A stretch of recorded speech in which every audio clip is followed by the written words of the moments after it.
É assim que Satanás pensa. É possível saber como Satanás pensa? É útil saber isso?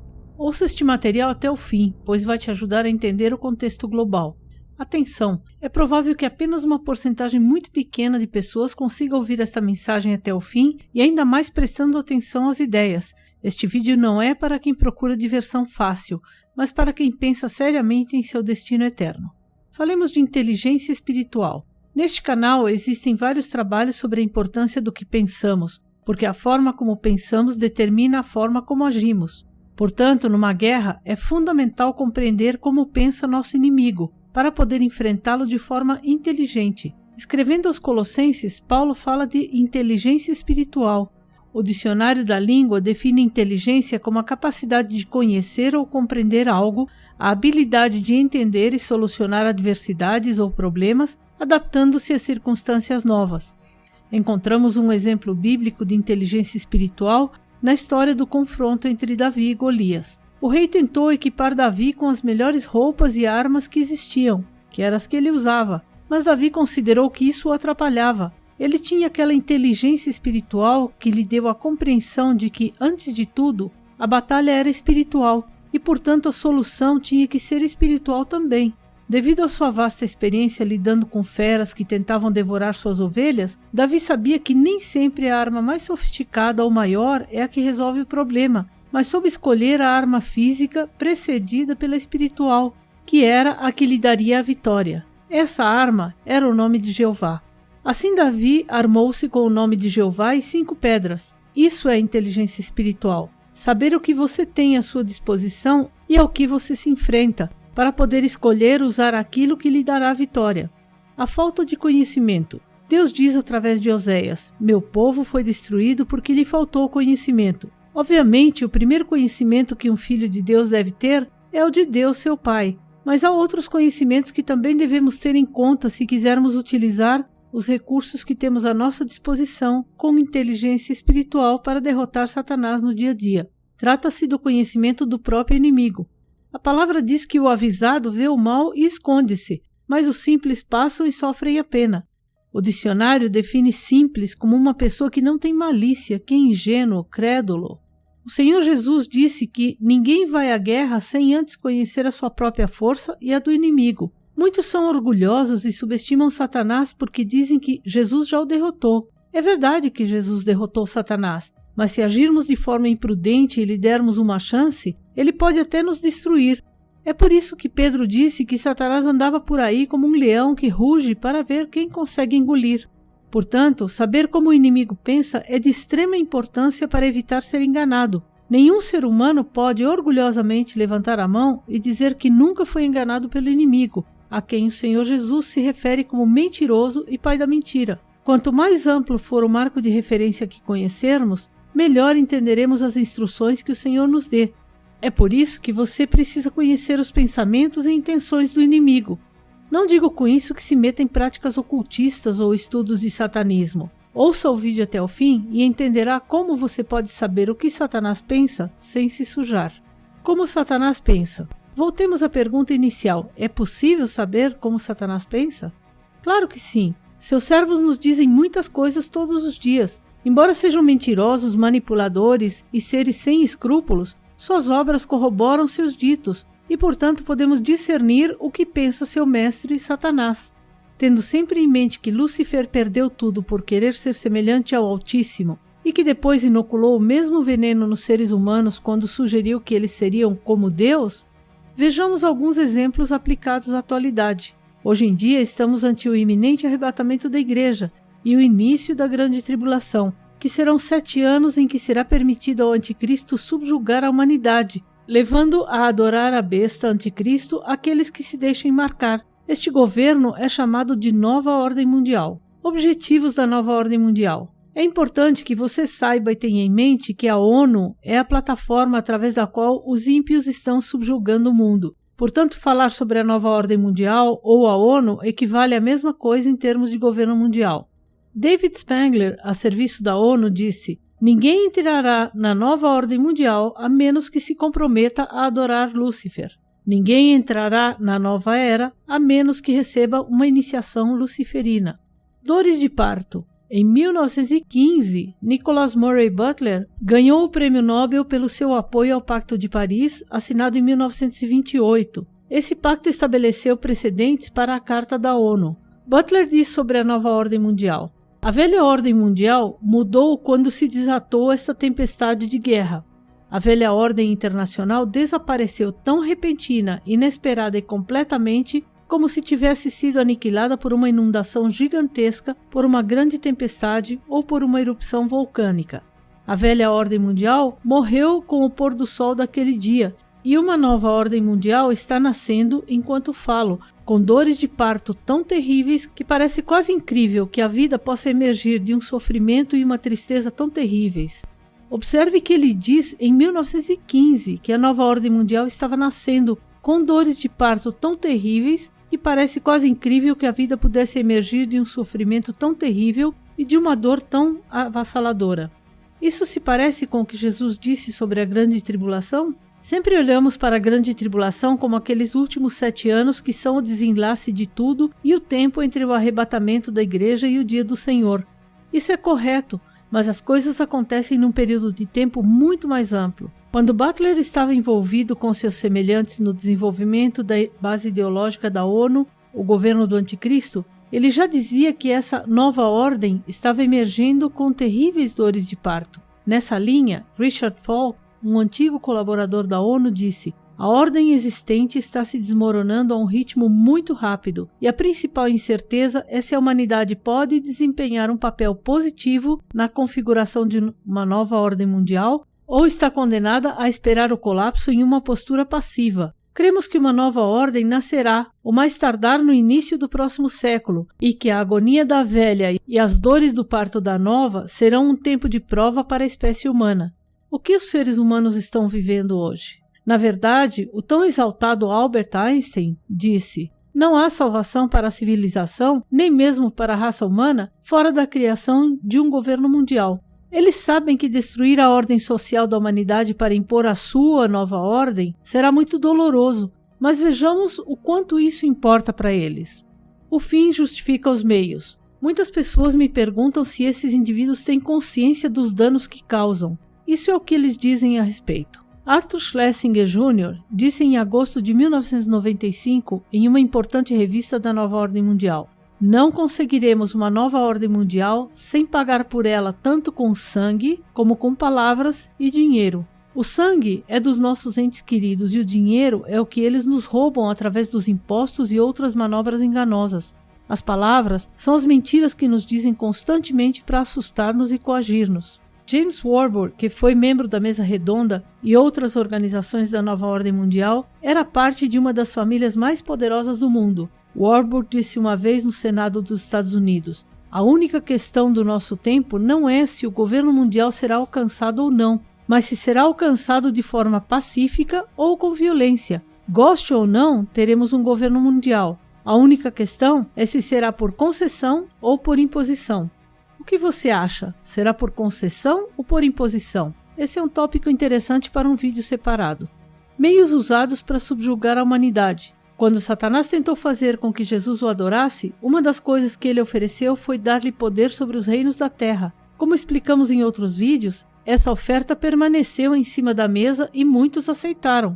Mayer Amschel Rothschild, fundador de uma das famílias mais influentes desse sistema, disse no século XVIII: dê-me o controle sobre a moeda circulante das nações e não importa quem escreve as leis. Hoje, todos os bancos centrais dos países, além de outras potências emissoras de dinheiro como a Federal Reserve, o Banco Mundial, o BIS, etc., são controlados por essa família. Reginald McKenna, presidente do Midland Bank of England, disse claramente: aqueles que fabricam e emitem dinheiro e crédito são precisamente aqueles que dirigem as políticas governamentais e têm o destino das pessoas nas suas mãos.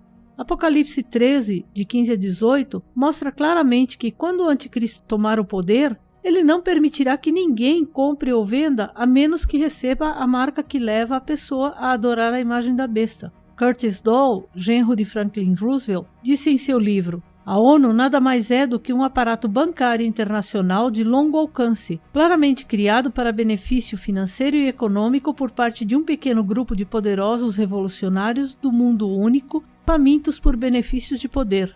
Por mundo único, ele quis dizer o conceito de um dinheiro, um superestado mundial. Lembremos-nos também que a palavra diz que o amor do dinheiro é a raiz de toda espécie de males. Você entende melhor agora por que o Senhor diz isso? E a vida das pessoas? Isto é o que muitas pessoas não entendem. Vejamos o que esses servos de Satanás pensam sobre a humanidade. Stefan Molyneux expressou o seguinte no livro Manual da Posse Humana. A realidade do poder político é muito simples. Os maus agricultores possuem colheitas e gado. Os bons agricultores são donos de seres humanos. O príncipe Philip, pai do atual rei Carlos III, disse: "Se eu reencarnasse, gostaria de retornar como um vírus mortal para contribuir com algo para resolver a superpopulação." Esse foi um desses indivíduos que começaram sendo nazistas e terminaram com a máscara de ecologistas preocupados com o meio ambiente. Assim, agora o seu filho está na vanguarda de toda a questão da emergência climática, e em dezembro de 2023 ele disse na abertura da COP28: "A Terra não nos pertence, nós pertencemos à Terra." Exaltando a importância da Terra acima das vidas humanas, esses indivíduos estão impondo leis escravizadoras, onde matar um ser humano será justificado se for aparentemente para salvar uma planta ou um animal. Já podemos ver o resultado desse pensamento em uma sociedade onde um bebê é abortado legalmente, mesmo que esteja às vésperas de nascer, mas pesadas multas e até prisão são impostas a quem, mesmo que acidentalmente, quebre os ovos de um pássaro. Sem dúvida, a natureza, incluindo os animais, deve ser respeitada e cuidada, mas não levando isso ao extremo de escravizar a humanidade usando a terra como desculpa. Deus disse para o homem subjugar a terra e não se submeter a ela. Nações e propriedade privada atrapalham. Há uma frase de outro globalista que assumiu o poder sem ser eleito pelo povo e que hoje em dia é famoso. Trata-se de Klaus Schwab, que estabeleceu que em 2030 não teremos nada e seremos felizes. Discutiremos isso num trabalho futuro, mas para ser rápido, eles pretendem saquear tudo o que as pessoas têm e depois alugar-nos o que precisemos usar. O problema do aluguel é que nunca seremos realmente donos de nada. E se eles decidirem que não podemos comprar determinado livro ou possuir um veículo para levar a família para passear, não nos permitirão. Considerando que a ideia deles é ter o controle da moeda eletrônica mundial e que eles pretendem determinar o crédito que cada pessoa pode ter, a partir daí poderão controlar tudo o que os seres humanos façam, o que consumam ou o que não consumam, e o mais importante, poderão obrigar as pessoas a fazerem o que eles quiserem, sob pena de não poderem comprar ou vender sem a marca que leva à adoração da imagem da besta. Strobe Talbot, vice-secretário de Estado do presidente Clinton, disse na revista Time em 1992: "No próximo século, as nações, como as conhecemos, tornar-se-ão obsoletas. Todos os estados reconhecerão uma única autoridade mundial." Edmund de Rothschild, o poderoso banqueiro do ramo francês daquela família que mencionei anteriormente, disse: "A estrutura que deve desaparecer é a nação. No momento em que um país se endivida, ele passa para o controle dos agentes financeiros mundiais. A partir daí, a soberania deixa de existir e os governos das nações tornam-se meros fantoches." Você entende por que o endividamento tem sido tão incentivado em todo o mundo? Você entende por que se incentiva a migração de pessoas que não se integram nas culturas receptoras, como está acontecendo principalmente na Europa? Pense um pouco, por que a existência de países e culturas atrapalha a nova ordem mundial? Entre outras coisas, porque a cultura une as pessoas, e seria impossível para eles subjugarem toda a humanidade se não lhe retirassem a identidade nacional e cultural. Um governo com engano. Falando do governo do anticristo, a Bíblia diz que seu advento é segundo a eficácia de Satanás, com todo o poder e sinais e prodígios de mentira. Agora vejamos o que os agentes do anticristo dizem sobre como o anticristo chegará ao poder. Daniel Botkin, promotor da agenda climática, disse: "A única maneira de realmente fazer a sociedade mudar é assustar as pessoas com a possibilidade de uma catástrofe." Brzezinski, principal consultor do grupo Rockefeller e arquiteto da nova ordem mundial, escreveu: "A era tecnotrônica está gradualmente projetando uma sociedade cada vez mais controlada. Essa sociedade será dominada por uma elite de pessoas livres de valores tradicionais, que não hesitarão em atingir seus objetivos através de técnicas refinadas com as quais influenciarão o comportamento das pessoas e controlarão e monitorizarão detalhadamente a sociedade, até o ponto em que será possível estabelecer uma vigilância quase permanente sobre cada um dos cidadãos do planeta."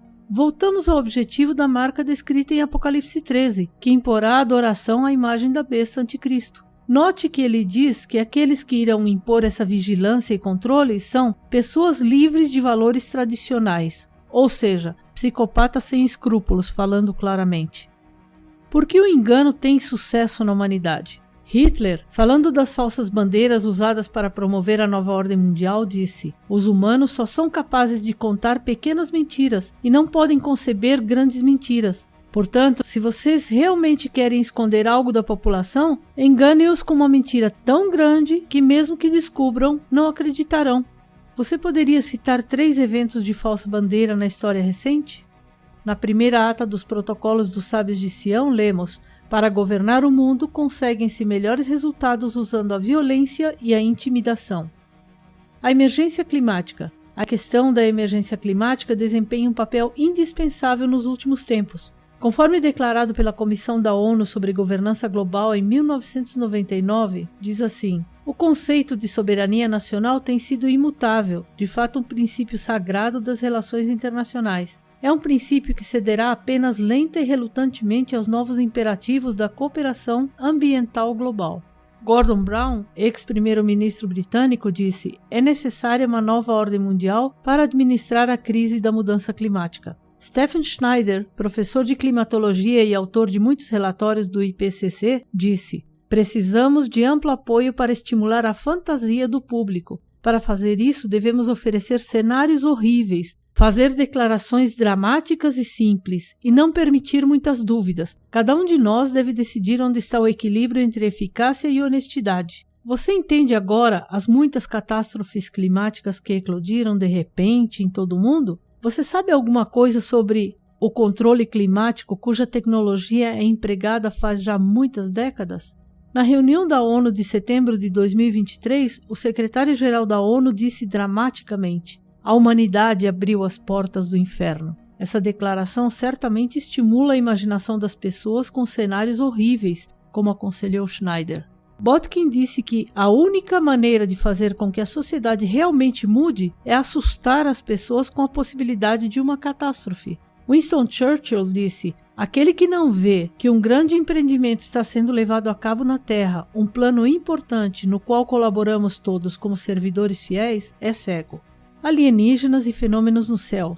Não vamos estender este vídeo entrando neste assunto, mas prestem atenção a este assunto, porque é aquele que vem depois da emergência climática e já foi lançado nas redes sociais populares. A suposta informação sobre este assunto vai aumentar rapidamente. Não dizemos com isso que haverá ou não uma invasão extraterrestre, senão que eles têm em seus planos usar esse assunto para provocar situações dramáticas que empurrem a humanidade a submeter-se ao governo mundial, aceitando suas medidas.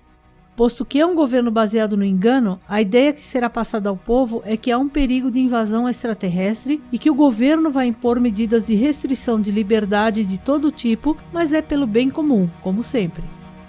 Uma terrível realidade verificável. Esta é apenas uma pequena amostra de frases que nos dão ideia do que Satanás e seus servos pensam. Se compararmos com a realidade, veremos que suas intenções são reais e que investem suas vidas, seus talentos e a riqueza que nos roubam para levá-las a cabo. Também podemos ver que serão implacáveis com aqueles que não se submetam. Você entende melhor agora o conteúdo de outro material deste canal intitulado Por que os governos tomam más decisões? Você entende agora que as decisões deles não são más, senão que o problema é a quem eles servem? Jesus Cristo, a única esperança. O Criador e Redentor Jesus Cristo, no entanto, diz ao ser humano: vinde a mim todos os que estáis cansados e oprimidos, e eu vos aliviarei. Tomai sobre vós o meu jugo e aprendei de mim, que sou manso e humilde de coração, e encontrareis descanso para a vossa alma. A quem você vai entregar sua vida? Se você já se rendeu a Cristo, a sua fé é sólida.